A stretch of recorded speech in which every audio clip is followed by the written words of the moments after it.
Welcome everybody. You asked for it. In this video, I'm going to show you exactly what settings you should be running as of year 9, season 3, Rainbow Six Siege on console. Let's just get right into it. All right, first things first, general. Really not too much of this matters except for stun VFX. Switch this from white glare to dark glare. By default, it's going to be on white glare. It's new. You can switch this to dark glare, and that will make it so that when you get flashed with a flashbang or Ying's Candelas, your screen doesn't go white. Instead, it goes black. So it's better for your eyes. I don't know if it's true or not, but I've heard that the dark glare, for whatever reason, you get stunned for a little less time.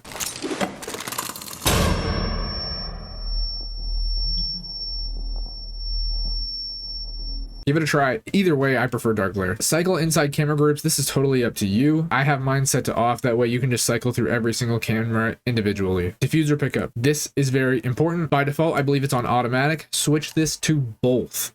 Both is better. That way you can manually drop the bomb as well as just walk over it and pick it up. There's just a lot of scenarios where you just might need your weapon up and you don't want to press square or X or whatever it is on Xbox to pick up the diffuser. You just want to be able to walk over it, keep your gun ADS, and book it. Visible throw trajectory. This was new as of last season. If you haven't already noticed, I believe it's on by default, but this is just for like that object previs. If you're throwing any sort of device or utility, it shows you where you're going to throw it. Super useful, especially with nitro cells. I recommend using it. Drone after prep, also super important. Switch this to manual. I see a lot of people use it on automatic. Automatic is bad. Automatic is what the default setting is. Switch this to manual.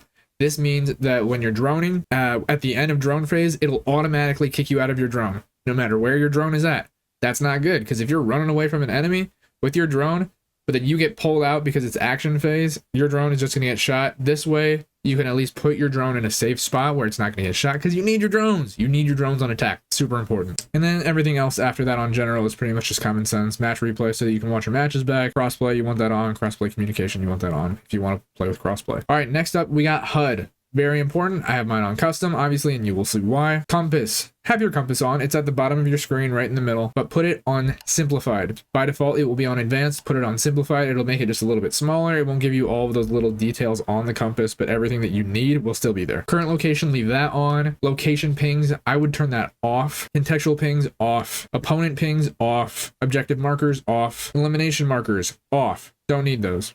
Ping location helper. If you use your yellow ping to like show where something is, next to your compass, it will tell you the location of where that ping is at, and it will give you a little bit more communication to help out your team. All right, next up we got loadout. Obviously you want loadout on, but loadout input, I would switch that off. All this is just like telling you what buttons on your controller, specific gadgets, weapons, utilities, things do. You don't really need those on. You should already know what they do, but if for whatever reason you still need that on, you can keep it on. I have mine off because I know what all my buttons do. Health. I put mine on number only. You can have it on, but it just makes it a little bit smaller when it's on number only, and I don't feel like you need the actual health bar. You can just see how much health you have. Status effect. I don't know what that is, but I have it off. Stance indicator. Again, you should know if you're standing, crouched, or prone. You don't really need an icon on the bottom left of your screen to tell you what you're doing. I have mine off. It just takes up unnecessary space on your screen. DBNO timer on, critical warnings on. Now going down to reminders, we have action reminders. I have mine on icons only. I think that's super nice. It looks really clean. Now, instead of going up to a wall when you go to reinforce it, it'll say hold square or hold X to reinforce the wall. Instead, now it will just give you that little reinforcement icon, and you can reinforce the wall. It takes up much less of your screen. I think it looks super clean, and you get the idea anyway. Diffuser reminder, keep that on. Action reminder opacity, I have mine on 40. You don't really need a super bright indicator. Action duration bar on, reload reminder on,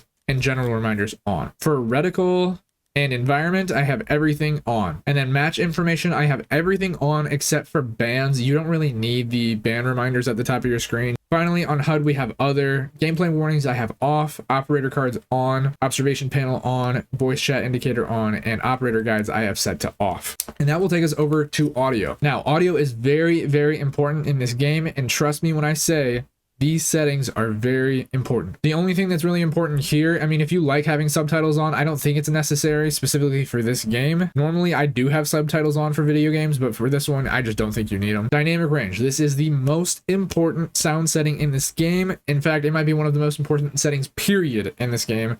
Set dynamic range to night mode. It makes the footsteps a lot louder. things like reloading, player movement around the map. It makes that a lot louder for you, easier to hear. And then it makes things like explosions, gunshots a lot quieter, kind of making it easier to hear things that are more subtle and the explosions are less loud. And then really everything else after this is just preference. I do recommend running stereo. That's going to make it so things are a little bit more like 3D oriented in your headphones. Mono is going to make it more like left and right. Make sure that you're running the right ones. Display, VSync, make sure this is off. For the monitor that I play on, I can get like 135, maybe like 140 frames per second.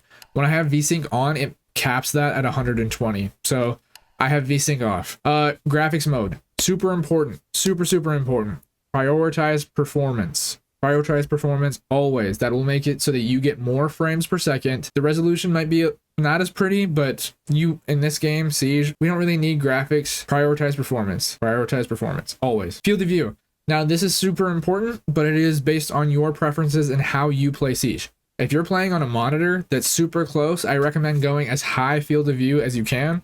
If you're sitting on a big TV, things are further away, you might want to go on a lower field of view. But again, this is personal preference. Whatever looks best for you, run that. But keep in mind that field of view actually does affect your sensitivity. HUD display area, again, this is preference. I have mine set to 95 just because I like things a little bit more on the, like, toward the center of my screen, especially when you're running things in game. That's where I notice the difference. Menu display area, again, doesn't really matter. I just have mine on 100. Brightness. I have my brightness at 65. And again, this is just going to depend on whatever your setup looks like. Just make sure that the shadows aren't too dark and the brights in the game, like all the bright lights, just aren't too bright. Now let's move on over to controls. But before I get into that, make sure you are subscribed. We are giving away a pair of Black Ice control figures to one lucky subscriber once we hit 5,000 subs. And all you have to do is just be subscribed. Moving on. Vibration. If you play with vibration, I mean, God bless, but like, that's crazy. Playing with vibration on in this game is crazy. Make sure you disable that. Trigger effect, if you have this enabled, you are bonkers. This is even worse than vibration. Disable trigger effect. I think it's only on PlayStation.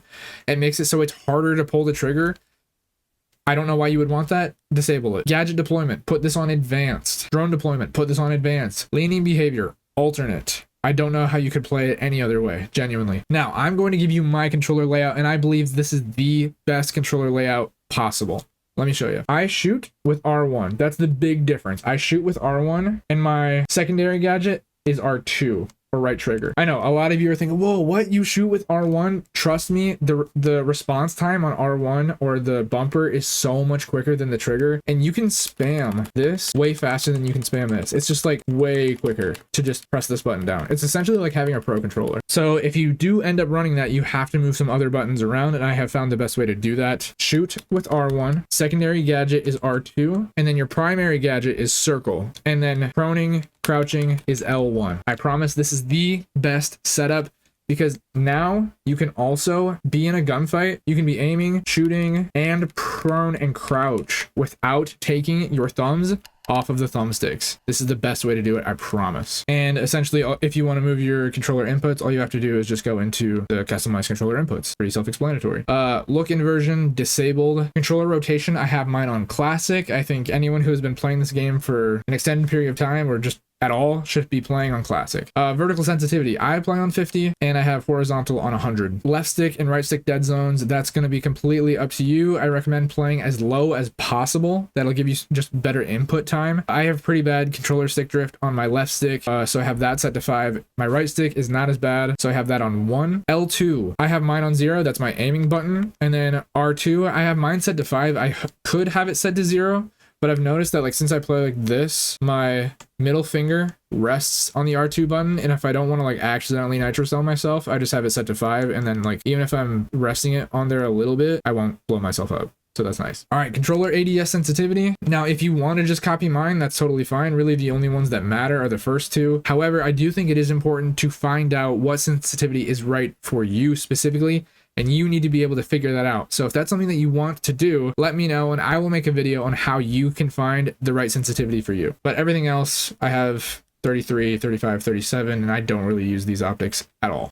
Aim I have set to hold. Drone speed boost. Oh, I didn't know you could even toggle that. That's interesting. Okay, I'm still gonna use hold. Advanced controller options I have enabled. To be honest, I see a lot of people that have this disabled. That's totally fine. For whatever reason you don't want to get into all of like the little metrics for your controller inputs, I totally get it. I see a lot of pros that just have this disabled. That's totally fine. Do have mine enabled because I have found that for whatever reason it just works better for me and my sensitivity. So these are my settings for my advanced controller options. I don't really know what all of them do. I think I copied them down from someone else back when I first started playing, but this is what I run. All right, moving on over to accessibility. I have mine set to custom. Optic color, just again, whatever your preference is. I recommend not doing white, black, or blue. Everything else is pretty much up to you. I have noticed that when I run red or orange or even yellow, that kind of blends into some of like the warmer toned maps. I have my optic opacity set to 75. I think it helps. It makes it so that you can kind of just see your enemy through your reticle a little bit better. If you guys like it, set it to 75. If you don't like it, just leave it on 100. Screen shake intensity. Turn this off. It makes it so that when there's an explosion nearby, your screen starts to shake and that throws off your aim. I don't know why you would ever want this. I don't even know why it's an option in the game. Disable it. It's terrible. Set it to off.